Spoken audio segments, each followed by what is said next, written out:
Hello everyone, मैं हूं पुष्पा और आज मैंने हिंदी व्याकरण के वाक्य विचार टॉपिक को लिया है आपको समझाने के लिए। अगर आप प्लीज़ नए हैं तो वीडियो को सब्सक्राइब कीजिए ताकि आपको वीडियो का नोटिफिकेशन मिल सके।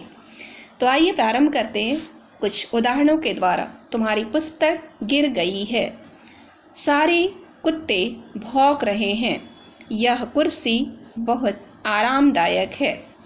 आप देख रहे होंगे कुछ शब्दों का समूह एक साथ लिख करके आपको बता रही हूँ, अर्थात वाक्य सार्थक शब्दों के समूह हैं तथा इनके अपने स्वतंत्र अर्थ हैं।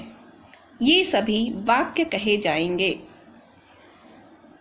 अर्थात सार्थक शब्दों का वह व्यवस्थित समूह जो हमारे विचारों या भावों को पूर्ण रूप से प्रकट करे उसे वाक्य कहते हैं। वाक्यों का स्वतंत्र अर्थ होता है, जैसा कि पहले उदाहरण में ही आपको समझाया है। वाक्य में दो या दो से अधिक शब्द हो सकते हैं। पहले सेंटेंस में तुम्हारी पुस्तक गिर गई है, मैंने आपको समझाया तुम्हारी पुस्तक गिर गई। तुम्हारी सब्जेक्ट, पुस्तक किस जो काम हो रहा है कर्म है, गिर गई गिरना क्रिया है। ऐसे ही ये स्वतंत्र अर्थ रखते हैं। ये कर्ता कर्म क्रिया ये एक एक वर्ड जोड़ करके ही, इवन कारक भी जोड़ करके वाक्यों को पूर्ण करते हैं। वाक्य के दो प्रमुख अंग होते हैं, उद्देश्य और विधेय। उद्देश्य क्या है जान लेते हैं। वाक्य में जिसके विषय में कुछ कहा जाता है उसे उद्देश्य कहते हैं। जैसे पक्षी डाल पर बैठा है, सांप पेड़ के नीचे बैठा है। इन वाक्यों में पक्षी तथा सांप उद्देश्य है। वाक्यों में इन्हीं के विषय में कहा जा रहा है। डाल पर बैठा है, कौन डाल पे बैठा है? पक्षी ना, तो पक्षी उद्देश्य है। सांप पेड़ के नीचे बैठा है, कौन नीचे बैठा है? सांप, अर्थात सांप उद्देश्य है। और इन्हीं के विषय में सारी बातें बताई भी जा रही हैं। इन्हीं के विषय में पूरा एक्सप्लेनेशन है। उद्देश्य का विस्तार क्या है? उद्देश्य से जुड़ा होता है, लेकिन है क्या इसे आप समझ लो। वाक्य में उद्देश्य का परिचय देने वाले शब्द उद्देश्य का विस्तार कहलाते हैं। उद्देश्य तो आपने जान लिया है, इस उद्देश्य को भी आपको बताएगा कि ये वही उद्देश्य है, वही सब्जेक्ट है जिसके बारे में हम बात कर रहे हैं। उदाहरण के द्वारा समझते हैं। हरा पक्षी डाल पर बैठा है। पक्षी डाल पर बैठा है, ये आपका उद्देश्य जानने के लिए मैंने सेंटेंस बताए थे। कौन डाल पे बैठा है? पक्षी, अर्थात पक्षी उद्देश्य।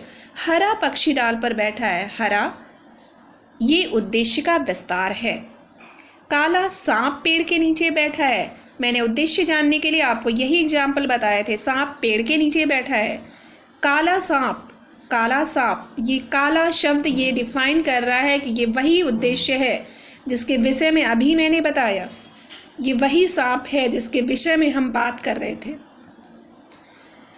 विधेय, उद्देश्य के विषय में जो कुछ कहा जाता है अथवा उद्देश्य जो कुछ भी कार्य करता है, उद्देश्य के द्वारा जो कार्य होता है वह विधेय कहलाता है। जैसे वह पेन से लिखता है, रवि ने मन लगाकर पढ़ाई की। पेन से लिखता है, मन लगाकर पढ़ाई की, ये शब्द विधेय है, क्योंकि ये कथन वह और रवि के विषय में कहे गए हैं। वह और रवि क्या है? उद्देश्य है। उद्देश्य के विषय में जो कहा जाए, यही तो डेफिनेशन मैंने आपको बताई। तो इनके विषय में ही कहा जा रहा है। क्या कहा जा रहा है? जो कुछ कहा जा रहा है वही विधेय है।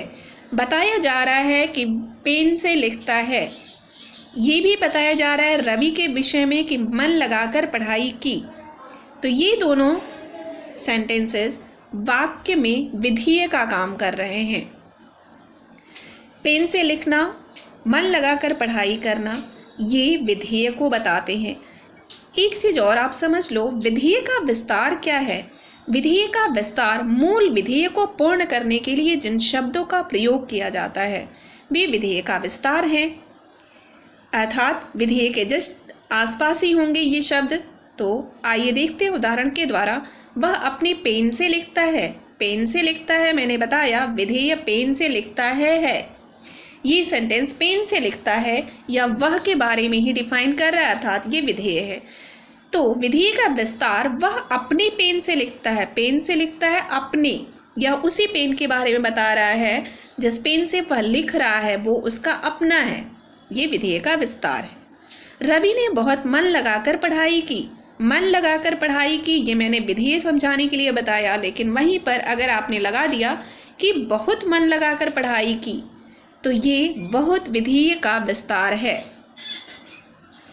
ऊपर दिए गए वाक्यों में अपने बहुत शब्द विधेय का विस्तार बताते हैं।